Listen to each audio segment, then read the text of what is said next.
Hello guys, what's up? Magandang araw sa ating lahat. So for today's video, let's talk about online learning application once again. By the way, mga ka-lifestyle, sa mga hindi pa po nakapag-subscribe, napapadaan lang sa ating channel, please do like, share, subscribe, and then pakihit na rin yung notification bell nang sa ganyan ma-notify po kayo sa susunod na mga interesting video na i-upload po natin about online learning application. So recently guys, nagpunta kami ng Butuan for o-taking ng partner ko.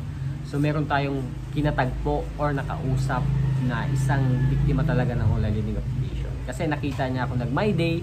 So nalaman niya na nasa Butuan ako. So nag-usap talaga kami, nagtagpo talaga kami sa 7-Eleven mga ka-lifestyle. So napag-usapan namin yung problema niya about online learning application. Pero bagong lahat mga ka-lifestyle, again, I'm not forcing you, or not encouraging you na takbuhan totally yung mga problema nyo or yung utang nyo sa online learning application.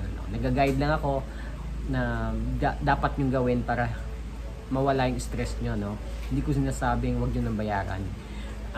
Yung mga totally ni-raid na meron nag-shutdown na na-renew na hindi na ni-renew ng SEC, yun talaga yung dapat nyo huwag nang bayaran. Actually, yung mga OLA na yan, yung mga utang nyo, hindi yan mawawala mga ka-lifestyle. Believe me or not. Kasi as long as active pa yung SIM card nyo, downloadable pa yung apps, nandiyan lang yan.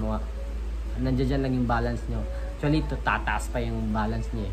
So, ganun pa mga ka-lifestyle again, kasi until na marami pa rin tayo mga negative comment na nababasa. Pero, hindi ko na pinapatulan yan. Sinishare ko lang yung mga opinion ko, So, yun na mga ka-lifestyle, Nag-usap kami sa 7-Eleven ng isang biktima ng online learning application na itago na lang natin sa pangalang Gerald, So, yun, napag-usapan namin yung utang niya sa Digido, Actually, yung apat na yung online learning application niya. WeLoan, Juanhan, at saka Mocha, Take note na, WeLoan, Mocha, at saka Juan. So, alam niya yung WeLoan is nag-shutdown na talaga or na-raid na, So, hindi niya pinagpapatuloy yung bayad niya.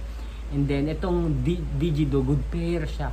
Pang-anim niya sa pang-anim niya na reloan, dun daw siya hindi naka-reloan. Di niya alam. So, ang laki na daw ng binayad niya doon mga ka-lifestyle.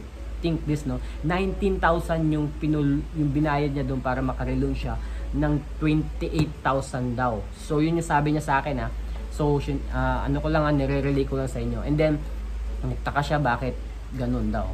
So, maaga pa siya nagbayad mga ka-lifestyle. 3 days before ang due, nagbayad na siya. But then, na-shock siya, ni-reject. So, sinabi ko, ano yung mga OLA na inabandon mo? So, sinabi niya, Juanhan. So, I think yung Juanhan is related sa Digido. So, baka na-endorse ng Juanhan yung bad credit history niya sa Juanhan. That's why siguro nireject siya, So, ayun yung sinasabi ko sa inyo mga ka-lifestyle. Think before you click. So, pag-isipan yung mabuti kung magre-reloan kayo or hindi.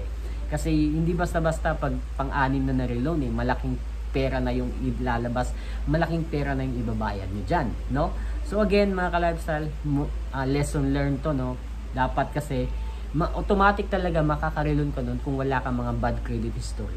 Kasi yung mga OLA na yan, magkaka-connected na yan sila.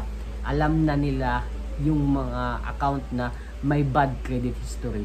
Malamang, nalaman niya na wala na to, bad credit, meron tong bad history sa Juanhan, that's why automatic reject. Baka takbuhan din sila, that's why ni-reject na.